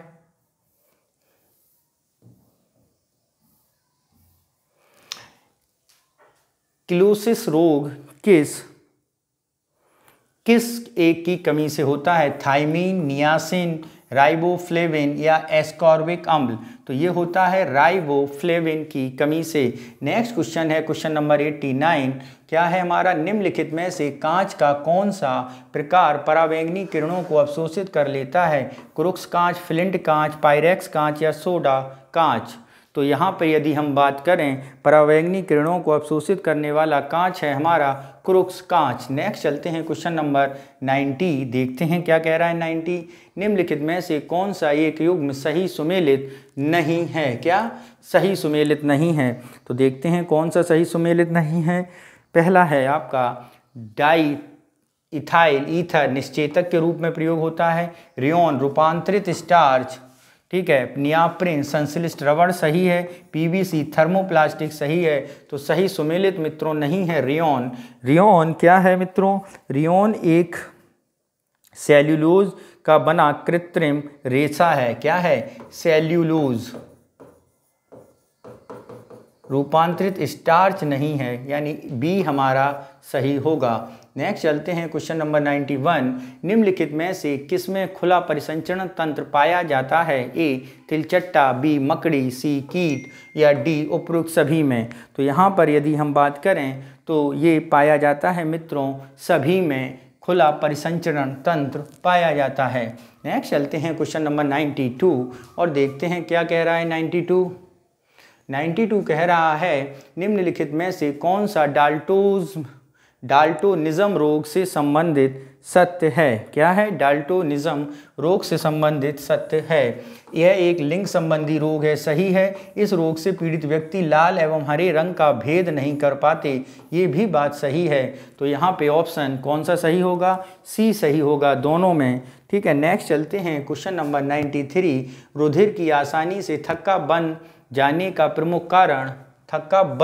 प्रमुख कारण, इसमें फाइब्रोनोजिन की मात्रा अधिक होना, इसमें फाइब्रोनोजिन की मात्रा कम होना, इसमें WBC की संख्या कम होना, इसमें RBC की संख्या अधिक होना।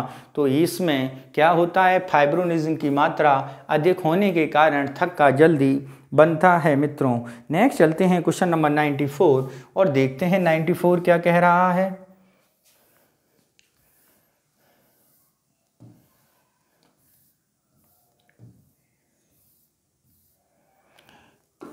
फ्रिएटोफाइट्स पौधे पाए जाते हैं नंबर ए आर्द्रभूमि स्थलों में, मरुस्थलों में, नदियों में या टुंड्रा प्रदेशों में? तो ये पाए जाते हैं मित्रों मरुस्थल में। नेक्स्ट चलते हैं क्वेश्चन नंबर 95, साधारण मनुष्यों में पाए जाने वाले गुणसूत्रों की संख्या 21, 23, 22 और 46। तो मनुष्यों में पाए जाने वाले गुणसूत्र जोड़ों की संख्या क्या है मित्रों? 23 है। नेक्स्ट चलते हैं क्वेश्चन नंबर 96 पर, देखते हैं निम्नलिखित में से किन किन का उपयोग जैव उर्वरता के रूप में किया जाता है? ए राइजोबियम, नीले हरित शैवाल, एजोला। तो इनमें सबका ही जैव उर्वरता के रूप में प्रयोग किया जाता है, यानी डी ऑप्शन हमारा सही होगा। नेक्स्ट चलते हैं क्वेश्चन नंबर 97, निम्नलिखित युग्मों में विचार करें। पेप्सिन प्रोटीनों का एमिनो अम्ल में विघटित करता है। टाइलिन स्टार्च का पाचन करता है। जाइमेज ग्लूकोज को एथेनॉल में परिवर्तित करता है। उपरोक्त में से कौन सा सही सुमेलित है? तो मित्रों पेप्सिन प्रोटीनों का एमिनो अम्ल में करता है, सही बात है। टाइलिन स्टार्च का पाचन में करता है। जाइमेज ग्लूकोज का एथेनॉल में करता है। यानी ये तीनों क्या है मित्रों? सही सुमेलित हैं। यानी जो हमारा ऑप्शन बनेगा वो क्या बनेगा? ऑप्शन डी, यानी सभी सही हैं। नेक्स्ट चलते हैं क्वेश्चन नंबर 98, WTO के कृषि समझौते के अनुसार निम्नलिखित में कौन एक ब्लू बॉक्स सब्सिडी के अंतर्गत सम्मिलित नहीं किया जाएगा? बिजली, सिंचाई, उर्वरक, कृषि अनुसंधान।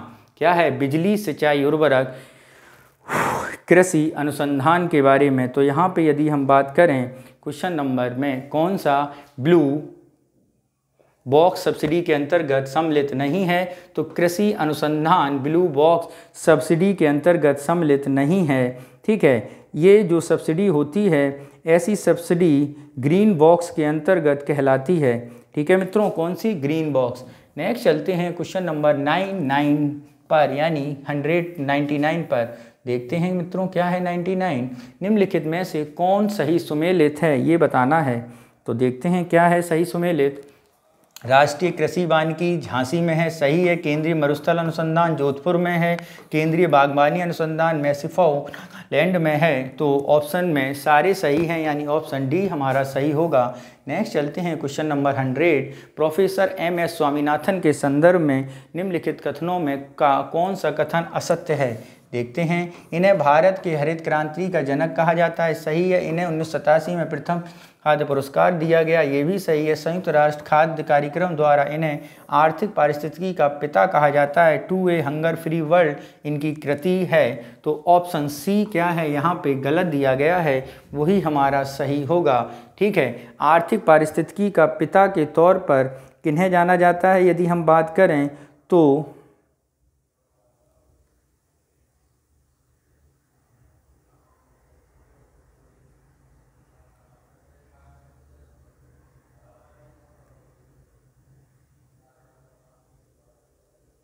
प्रथम विश्व खाद्य पुरस्कार जो संयुक्त राष्ट्र पर्यावरण कार्यक्रम ने इनको आर्थिक पारिस्थितिकी का जनक कहा है।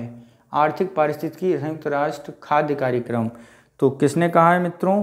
संयुक्त राष्ट्र पर्यावरण कार्यक्रम ने। किसने कहा दिया? संयुक्त राष्ट्र पर्यावरण कार्यक्रम द्वारा आर्थिक पारिस्थितिकी का पिता कहा था।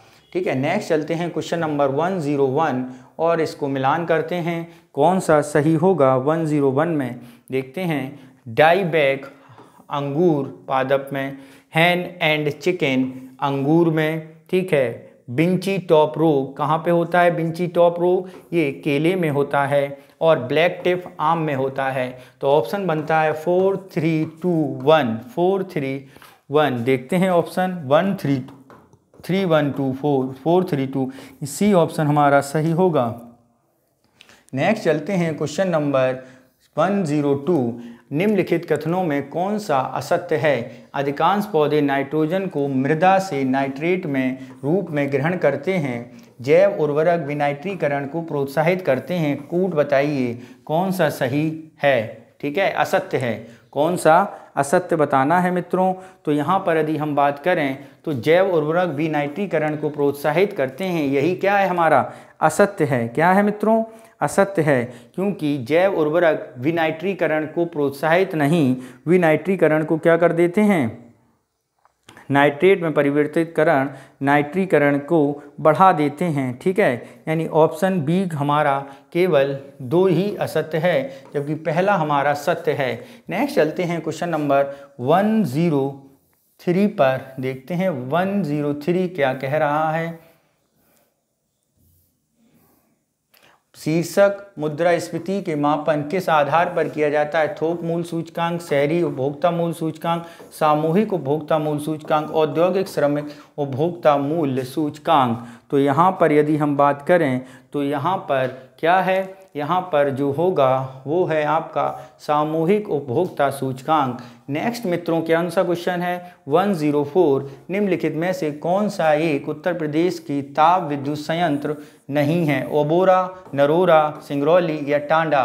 तो उत्तर प्रदेश का कौन सा ताप विद्युत संयंत्र नहीं है? तो वो है आपका नरोरा ताप विद्युत संयंत्र। उत्तर प्रदेश का ताप विद्युत संयंत्र नहीं, वो परमाणु संयंत्र है। ठीक है, न्यूक्लियर।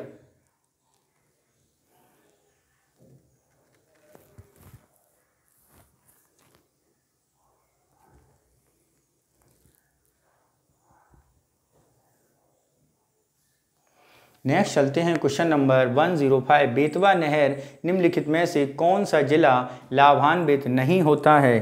तो मित्रों बेतवा नहर से कौन सा जिला लाभान्वित नहीं होता है? झांसी, जालौन, हमीरपुर, बांदा। तो बांदा लाभान्वित नहीं होता है। नेक्स्ट चलते हैं क्वेश्चन नंबर 106 पर और देखते हैं 106 क्या कह रहा है। इसको मिलान करना है कि कहाँ पे कौन सा खनिज पाया जाता है।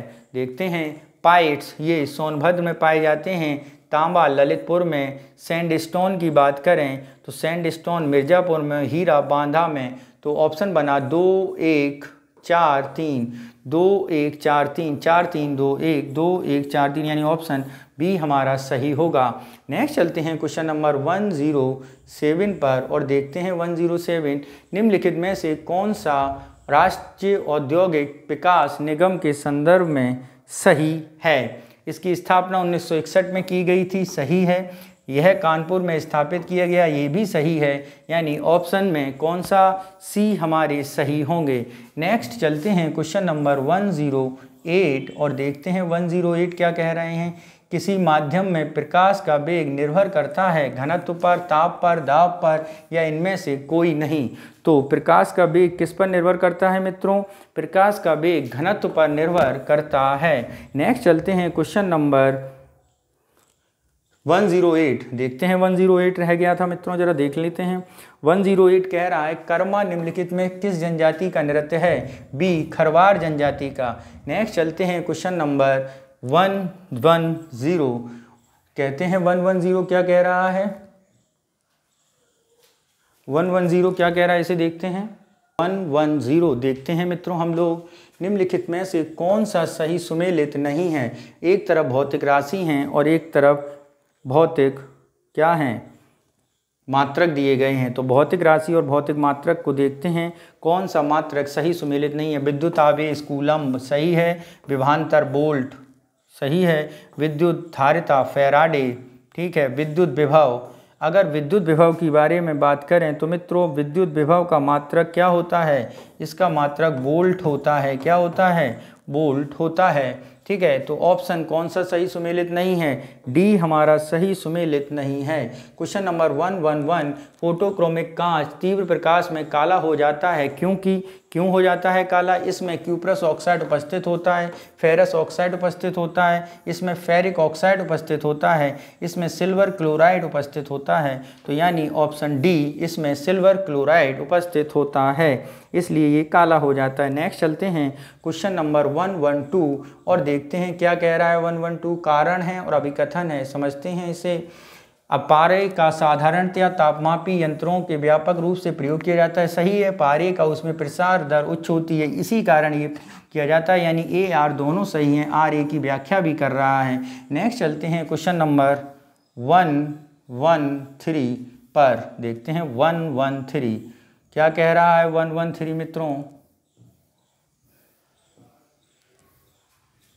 पराध्वनिक चाल से तात्पर्य क्या है? यानी हाइपरसोनिक चाल से क्या तात्पर्य है, इसके बारे में क्वेश्चन है। जब किसी गतिमान वस्तु की चाल मेघ संख्या 1 से अधिक हो तो इसे पराध्वनिक चाल कहते हैं। जब किसी गतिमान वस्तु की चाल मेघ संख्या 2 से अधिक हो तो कहते हैं। जब किसी की चाल मेघ संख्या 1 से कम हो, किसी गतिमान की चाल मेघ संख्या 5 से अधिक हो। तो मित्रों पराध्वनिक चाल कौन सी होती है? जब किसी की संख्या ठीक है वस्तु की चाल ध्वनि की चाल से अधिक होने पर पराध्वनिक चाल कहते हैं। क्या है? वस्तु की चाल ध्वनि की चाल से अधिक, यानी 1 से अधिक हो जाए। नेक्स्ट चलते हैं क्वेश्चन नंबर 114 देखते हैं। माइक्रोफोन विद्युत चुंबकीय प्रेरण क्या है? माइक्रोफोन विद्युत चुंबकीय प्रेरण के सिद्धांत पर कार्य करता है, सही है। माइक्रोफोन ध्वनि ऊर्जा पर क्या है? ऊर्जा को विद्युत ऊर्जा में परिवर्तित करता है, ये भी सही है। और हमें क्या बताना था? असत्य। तो असत्य तो एक भी नहीं है, केवल एक केवल दो, क्यों? यानी डी ऑप्शन, ना एक ना दो। नेक्स्ट चलते हैं question number 115। Indian institute of ecology and environment स्थित है। Indian institute of ecology and environment स्थित है ऑप्शन ए नागपुर, नई दिल्ली, बंगलुरु या चेन्नई। तो ये इंस्टीट्यूट मित्रों स्थित है हमारा नई दिल्ली में। नेक्स्ट चलते हैं क्वेश्चन नंबर 116 देखते हैं। निम्नलिखित में से कौन से कथन एजेंडा 21 से संबंध में सत्य हैं? संयुक्त राष्ट्र के गैरबद्ध स्वैच्छिक कार्य योजना है, सही है। इस कार्य योजना का सृजन 92 में ब्राजील के रियो डी जेनेरो संपन्न पर्यावरण एवं विकास सम्मेलन के दौरान हुआ था, ये भी सही है। यानी ऑप्शन कौन सा सही होगा? सी हमारा सही होगा। नेक्स्ट चलते हैं क्वेश्चन नंबर 117। राष्ट्रीय गंगा नदी बेसिन प्राधिकरण का गठन कब हुआ था? 2010, 2009, 2007 या 2008? तो मित्रों राष्ट्रीय नदी गंगा बेसिन का हुआ था 2009 में। नेक्स्ट चलते हैं क्वेश्चन नंबर 118। निम्नलिखित में कौन एक बहुचरम सीमा सिद्धांत का प्रवर्तक है? टेंसले, लिंडमान, क्लेमेंट्स या एडवर्ड स्विस? तो इसके सिद्धांत के जनक के तौर पे जाना जाता है टेंसले को। किसको जाना जाता है मित्रों? टेंसले को। नेक्स्ट चलते हैं क्वेश्चन नंबर 19 पर। उच्च श्रेणी के मांसाहारी शुद्ध प्राथमिक उत्पादकता का क्या होता है? ए अधिकतम अंश प्राप्त करते हैं, न्यूनतम अंश प्राप्त करते हैं, कभी अधिकतम कभी न्यूनतम, मध्यम अंश प्राप्त करते हैं, तो ये न्यूनतम अंश प्राप्त करते हैं, क्योंकि एनर्जी का प्रत्येक अपने अपर श्रेणी उपभोक्ता में जाने पर ह्रास हो जाता है, यानी सबसे कम उच्च क्या है, उच्च श्रेणी के मांसाहारी को एनर्जी प्राप्त होती है। नेक्स्ट चलते हैं क्वेश्चन नंबर 120, देखते हैं 120 क्या कह रहा है। पीने योग्य पानी, पीने योग्य जल में कितनी आर्सेनिक की अधिकतम अनुमेय मात्रा 0.005 मिलीग्राम प्रति लीटर, 0.8 मिलीग्राम, 10.6, 0.03, तो कितनी आर्सेनिक की अधिकतम है 0.05। नेक्स्ट चलते हैं क्वेश्चन नंबर 121, देखते हैं 121 क्या कह रहा है। आला बुंदेलखंड क्षेत्र महुआ की प्रसिद्ध गायन वीर रस गायन है, सही है। रसिया बरसाना लोक गायन परंपरा के हैं, तो इनमें से कौन से कथन मित्रों सही हैं? तो ये दोनों कथन क्या हैं, सही हैं, यानी ऑप्शन सी हमारा सही होगा। क्वेश्चन नंबर 122, वर्ष 2011 की जनगणना के अनुसार उत्तर प्रदेश के शीर्ष जनसंख्या वाला नगरों वाले में शीर्ष स्थान किसका है? ऑप्शन देखते हैं, ए आपका आगरा, बी कानपुर, मेरठ, गाजियाबाद, तो सिलम सबसे ज़्यादा मेरठ में है। क्वेश्चन नंबर 123, देखते हैं क्या कह रहा है। पेट्रोलियम निर्यातक देशों के संगठन ओपेक के संबंध में विचार बताना है। बताइए सर विचार क्या है। इसकी स्थापना 1960 वियना ऑस्ट्रेलिया में हुई थी। इसका मुख्यालय बगदाद में है। कथनों का सही चयन करना है, तो यदि हम इसके कथन के बारे में बात करें तो ओपेक की स्थापना 1960 में बगदाद में हुई थी। कहाँ हुई थी? बगदाद में। तो पहला कथन तो मित्रों क्या हो गया? गलत हो गया। अब इसके मुख्यालय की बारे में बात करें तो मित्रों इसका मुख्यालय वियना ऑस्ट्रेलिया में है। कहाँ पर है? वियना ऑस्ट्रिया में है, यानी दूसरा भी गलत हो गया, तो ऑप्शन डी हमारा सही होगा। नेक्स्ट चलते हैं क्वेश्चन नंबर 124, वर्ष 2011 की जनगणना उत्तर प्रदेश के में न्यूनतम राष्ट्रीय नगरीय साक्षरता दर जिला किस जिले में है? तो सबसे कम नगरीय साक्षरता वाला जिला अगर हम देखें तो ए रामपुर, औरैया, गौतम बुद्ध, बरेली, तो ये है आपका मित्रों रामपुर। नेक्स्ट चलते हैं क्वेश्चन नंबर 125, तो 125 में बताना है कौन सा सही सुमेलित नहीं है। देखते हैं सही सुमेलित नहीं है। संस्था ललित कला अकादमी 1954 में हुई थी। राष्ट्रीय नाट्य विद्यालय 1959 में। एशियाटिक सोसाइटी 1784 में। राष्ट्रीय अभिलेखागार ये 1987 में नहीं हुई थी। राष्ट्रीय अभिलेखागार की स्थापना के बारे में अगर हम बात करें तो इसकी स्थापना मित्रों 1891 में हुई थी। कब हुई थी? 1891 में हुई थी, तो ऑप्शन डी हमारा सही सुमेलित नहीं है। नेक्स्ट चलते हैं क्वेश्चन नंबर 126 पर और देखते हैं 126 क्या कह रहा है। जनवरी 2023 में निम्नलिखित में से किस राज्य में सुन्नी बांध, कौन सा? सुन्नी बांध जल विद्युत परियोजना हेतु केंद्र सरकार द्वारा निवेश की मंजूरी? असम, अरुणाचल, हिमाचल या मणिपुर? तो ये है मित्रों हिमाचल प्रदेश में। नेक्स्ट चलते हैं क्वेश्चन नंबर 127, 2002 में 22 में प्रधानमंत्री नरेंद्र मोदी द्वारा नाड प्रभु कोपेडा के प्रति प्रेरित स्टैचू ऑफ प्रॉस्पेरिटी का उद्घाटन किस शहर में किया? कोच्चि, बंगलुरु, जयपुर और पुणे, तो ये हुआ है बंगलुरु में। नेक्स्ट चलते हैं क्वेश्चन नंबर 128, जनवरी 2023 में किस भारतीय रेलवे स्टेशन को उच्चतम प्लेटिनम रेटिंग के साथ हरित रेलवे स्टेशन का प्रमाण पत्र प्रदान किया गया है? ए हैदराबाद, भोपाल, इंदौर और विशाखापट्टनम, तो वो है मित्रों विशाखापट्टनम को। यूरोपीय संघ को के किस देश ने जनवरी 2023 में यूरो को अपनी मुद्रा के रूप में स्वीकार कर लिया है? Option A Croatia, Latvia, Bulgaria या चेक गणराज्य, तो ये है मित्रों क्रोएशिया ने। नेक्स्ट 130, दिसंबर 2022 में नासा द्वारा स्वेट यान को लॉन्च किया गया। इसका उद्देश्य पृथ्वी के जल के सर्वेक्षण करना, सूर्य की बाहरी परत का अध्ययन करना, शनि ग्रह के वलयों का अध्ययन करना, बृहस्पति में कार्बन डाइऑक्साइड की उपस्थिति का पता लगाना। तो यहाँ पर यदि हम बात करें कौन सा सही होगा, तो ये पृथ्वी के जल सर्वेक्षण का करना। नेक्स्ट चलते हैं क्वेश्चन नंबर 131, देखते हैं क्या है 131। दिसंबर 2022 में किस भारतीय राज्य ने अपने राजकीय पशु नीलगिरी तहर को संरक्षण हेतु पहल की शुरुआत की? केरल, गुजरात, तमिलनाडु या कर्नाटक? तो नीलगिरी तहर को संरक्षण के लिए किसने की है मित्रों? ये किया है तमिलनाडु ने। नेक्स्ट चलते हैं क्वेश्चन नंबर 132। फरवरी 2023 में एरो इंडिया 2023 का आयोजन किया गया हैदराबाद, पुणे, दिल्ली और बंगलौर। तो ये मित्रों किया गया है कहाँ पे? एरो इंडिया का बंगलुरु में। नेक्स्ट चलते हैं क्वेश्चन नंबर 133 और देखते हैं 133 क्या कह रहा है। निम्नलिखित में किस तिथि को छठवां उत्तर प्रदेश का स्थापना दिवस मनाया गया? 22 जनवरी 2023, 23 जनवरी 2023, 26 जनवरी 2023 या 25 जनवरी 2023? तो उत्तर प्रदेश का छठवां स्थापना दिवस मनाया गया है 24 जनवरी 2023 को। 134वां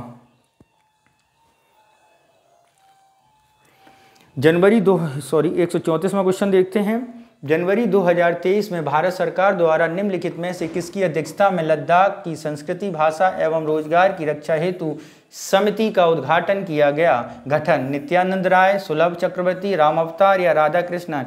तो ये है नित्यानंद रॉय के द्वारा। नेक्स्ट चलते हैं क्वेश्चन नंबर 135।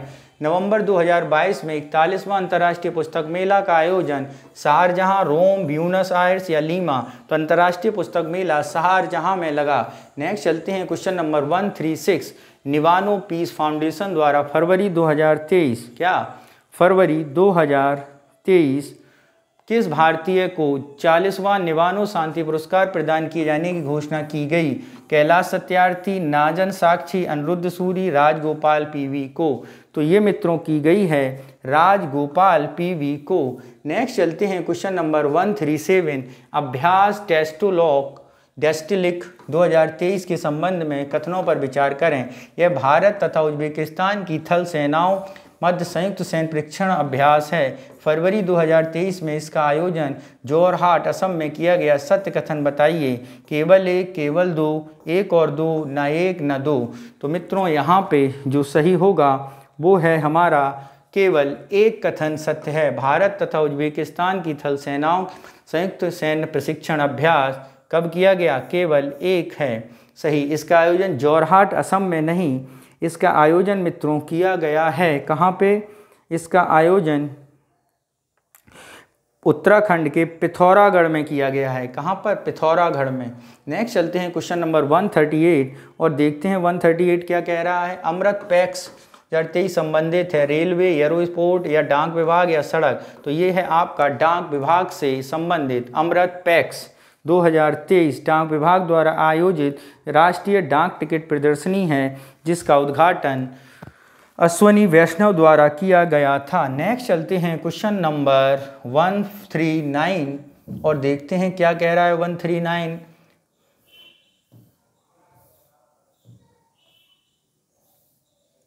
ट्रोपैक्स 2023 के संबंध में कौन सा कथन सत्य है? भारतीय नौसेना सबसे बड़ा थिएटर स्तरीय अभ्यास है। ठीक है।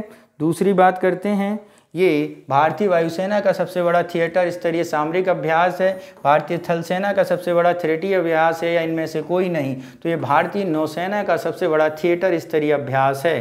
ये 140 देखते हैं क्या कह रहा है। जनवरी 2023 में देश में ओडोसा शहर को यूनेस्को ने लुप्तप्राय धरोहर स्थलों की सूची में शामिल किया। यूक्रेन, रूस, गणराज्य मिस्र? तो ये है यूक्रेन की। नेक्स्ट चलते हैं क्वेश्चन नंबर 141। मानव स्वतंत्रता सूचकांक 2022 में भारत का स्थान क्या है? ऑप्शन ए 112, 100, 90 या 89? तो मानव स्वतंत्रता सूचकांक में 112 स्थान है। नेक्स्ट चलते हैं क्वेश्चन नंबर 142। पुस्तक और उसका सही सुमेलित नहीं है, उसके बारे में बताना है। The earth spinner Anuradha Roy सही है।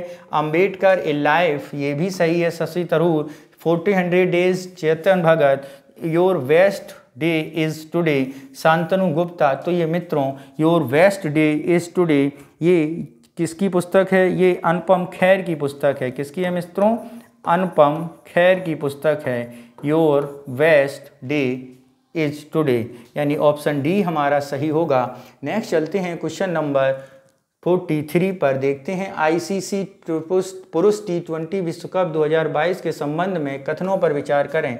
इसका आयोजन ऑस्ट्रेलिया में किया गया। इस प्रतियोगिता का खिताब इंग्लैंड ने न्यूजीलैंड को पराजित करके जीत लिया। प्लेयर ऑफ द सीरीज का खिताब सैम करन को दिया गया। तो यहाँ पे बताना है कौन सा सही है। तो मित्रों अगर हम बात करें खिताब इंग्लैंड ने न्यूजीलैंड को पराजित करके जीता, ये स्टेटमेंट क्या है?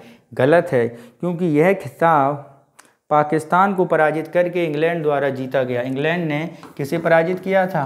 पाकिस्तान को। ठीक है, 2 ऑप्शन कौन सा सही है? 1 और 3 यानी सी ऑप्शन हमारा क्या है? सही है। नेक्स्ट चलते हैं क्वेश्चन नंबर 144 पर। फीफा विश्व कप 2022 का आयोजन किया गया था शारजाह, कतर, दुबई और सियोल। तो ये किया गया था कतर में। नेक्स्ट क्वेश्चन 145 देखते हैं। 145 क्या कह रहा है? 36वें राष्ट्रीय खेल का आयोजन किस राज्य में संपन्न हुआ? झारखंड, केरल, गुजरात और महाराष्ट्र। तो ये खेल का आयोजन संपन्न हुआ मित्रों गुजरात में।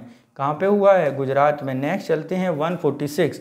जनवरी 2023 में किस फाउ ब्रूड रोग से बचाव हेतु मधुमक्खियों के लिए विश्व का पहला टीका विकसित किया? तो मधुमक्खियों के लिए पहला टीका विकसित करने वाला देश ब्रिटेन, अमेरिका, जर्मनी या फ्रांस से अमेरिका है। नेक्स्ट चलते हैं क्वेश्चन नंबर 147। दिसंबर 2022 में क्या? दिसंबर 2022 में अंतर्राष्ट्रीय वन मेला 2022 कहाँ संपन्न हुआ? ऑप्शन देखते हैं देहरादून, इंदौर, भोपाल और कानपुर। तो ये संपन्न हुआ मित्रों भोपाल में। नेक्स्ट चलते हैं 148। फरवरी 2023 में केंद्रीय मंत्रिमंडल द्वारा 22वें निधि आयोग का कार्यकाल 31 अगस्त 2024 तक बढ़ गया। इस आयोग के अध्यक्ष ऋतुराज अवस्थी, सचिन भारद्वाज, देवाशीष मुखर्जी या प्रियम गांधी थे। तो मित्रों इसके 22वें आयोग के कार्यकाल किस तक बढ़ा दिया गया है? तो इसके जो अध्यक्ष थे वो कौन थे मित्रों? ऋतुराज अवस्थी। ए ऑप्शन सही है।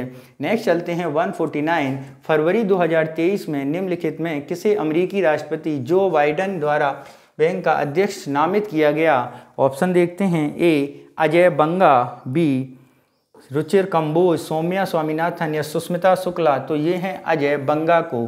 नेक्स्ट चलते हैं क्वेश्चन नंबर 150 और देखते हैं क्या है 150। राष्ट्रीय मानसिक और स्वास्थ्य और स्नायु विज्ञान संस्थान द्वारा बुजुर्ग लोगों को मानसिक देखभाल हेतु कौन सी पहल शुरू की गई? सार्थक, सक्षम, सरल और सुगंध। तो ये शुरू की गई है मित्रों कौन सी? सार्थक। तो ऑप्शन नंबर कौन सा सही है? ए हमारा सही है। तो मित्रों ये था हमारा आज का टेस्ट संख्या 19 ध्येय IAS संस्थान की। इसका PDF आपको हमारे टेलीग्राम चैनल पर मिल जाएगा, तो आप वहां से उसे डाउनलोड कर सकते हैं। तो इसके साथ ही आज का ये पेपर ख़त्म होता है। नेक्स्ट पेपर लेके मैं जल्द ही आपके सामने आता हूँ। तब तक आप क्या करिए, इसको देखिए और इसको सॉल्व करिए और अपने PCS की पेपर की तैयारी बड़ी तन्मयता से करिए और उसमें सफलता अर्जित कीजिए। हमारा प्रयास ही है कि आपकी सफलता में। ओके मित्रों, धन्यवाद। जय हिंद।